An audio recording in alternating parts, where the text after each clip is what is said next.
আবার একটা নতুন রেসিপি নিয়ে দুর্দান্ত স্বাদে নিরামিষ দিনে এইভাবে বানিয়ে খেয়ে দেখো। নিরামিষ আলু পনির রেসিপি। তো দেখো কতটা লোভনীয় হয়েছে নিরামিষ আলু পনিরের রেসিপি। দেখো বন্ধুরা, তো দীপার রান্নাঘরে স্বাগত জানিয়ে আজকে ভিডিওটা শুরু করব। যদি ভালো লাগে অবশ্যই কমেন্টে জানিও, লাইক শেয়ার সাবস্ক্রাইব করতে একদম ভুলবো না। তো বন্ধুরা, একটাই অনুরোধ, তোমরা স্কিপ না করে ভিডিওটা দেখবে। তো ভিডিওটা শুরু করব, দেখতে থাকো। জন্য এখানে আমি 100 গ্রাম নিয়েছি পনির। তো পনির আমি চৌকো শেপে সবগুলো পনির কেটে নিয়েছি। এখানে নিয়েছি বড় সাইজের একটা আলু আর একটা ছোটো আলু, আর এখানে নিয়েছি বড় সাইজের একটা টমেটো, আদা, কাঁচা লঙ্কা। তো টমেটো আর আদা কাঁচা লঙ্কাটাকে আমি একটা পেস্ট তৈরি করে নেব। পনিরটাকে আমি হলুদ নুন দিয়ে প্রথমে মেখে নেব।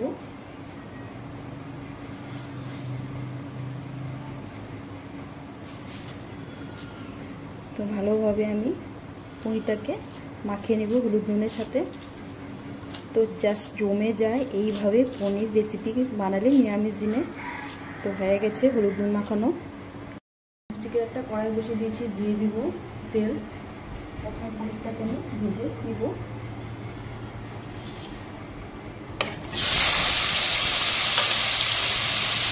আমি হালকা করে ভেজে নেব। পনিরটাকে আমি উল্টে দেব। দেখো একটা দানা পনিরগুলো ভাজা হয়ে গেছে।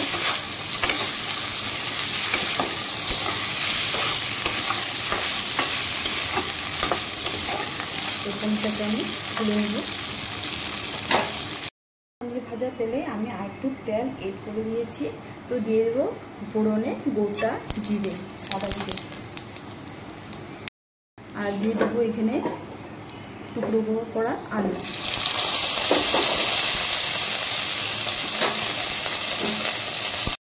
একটু হালকা করে ভেজে নেব। তো এখানে আমি কিছুটা মশলা অ্যাড করে দেবো। এখন দিয়ে দেবো আমি পরিমাণ মতো নুন, রঙের জন্য হলুদ গুঁড়া। তো ভালোভাবে নাড়িয়ে চেড়ে নেব। তো আজকে যারা আমার নতুন বন্ধুরা আমার ভিডিও দেখছে, অবশ্যই আমার চ্যানেলটিকে সাবস্ক্রাইব করে দিও।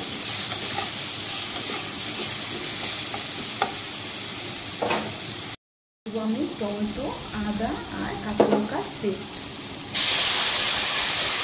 তো তোমরা চাইলে এখানে টমেটোটা ছোটো ছোটো করে কেটে নিতে পারো। তো আমি এটাকে পেস্ট করে দিয়েছি।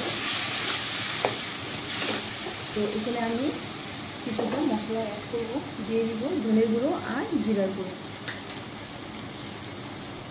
আর এখানে আমি মিষ্টিটা ধুয়ে একটু জল দিব, দিয়ে মশলাটাকে ভালোভাবে আলুর সাথে কষিয়ে নেব। আমি হাফ চা চামচ দিয়ে দেবো কাশ্মীরি লঙ্কার গুঁড়ো কালারের জন্য। তো অপশনাল, এটা তোমরা চাইলে না দিতেও পারো। তো আমি দিয়ে দিলাম।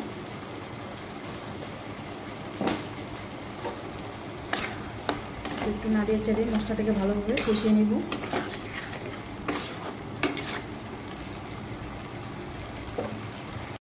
মশলার সাথে আলুটাকে কষিয়ে নিচ্ছি। তো দেখো আলুটাকে দেখবো না আলুটা সিদ্ধ হয়েছে কিনা।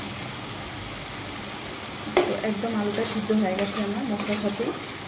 তো একটু ভাজা ভাজা করে নেব।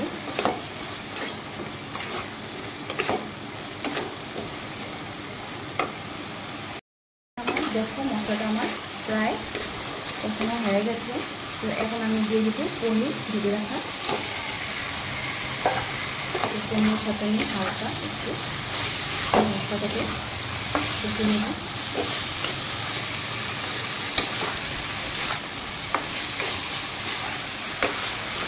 তো হয়ে গেছে আমার এখানে মশলাটা আমার ভালোভাবে কষানো পনিরের সাথে। তো এখন আমি জল অ্যাড করে দেব।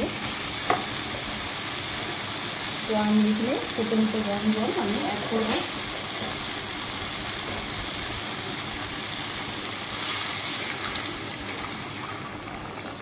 বেশি খুব একটা জল দেবো না, আমি একটু পরিমাণে জল দেবো। এখন একটু আমি ঢাকা চাপা দিয়ে 10 মিনিটের মতো ঝোলটাকে ফুটিয়ে নিব। তো 10 মিনিট পর দেখাচ্ছি তোমাদেরকে। রেডি হয়ে গেছে। দিয়ে দিব একটু গরম মশলা আর দিয়ে দিব এখানে 1 চামচ ঘি।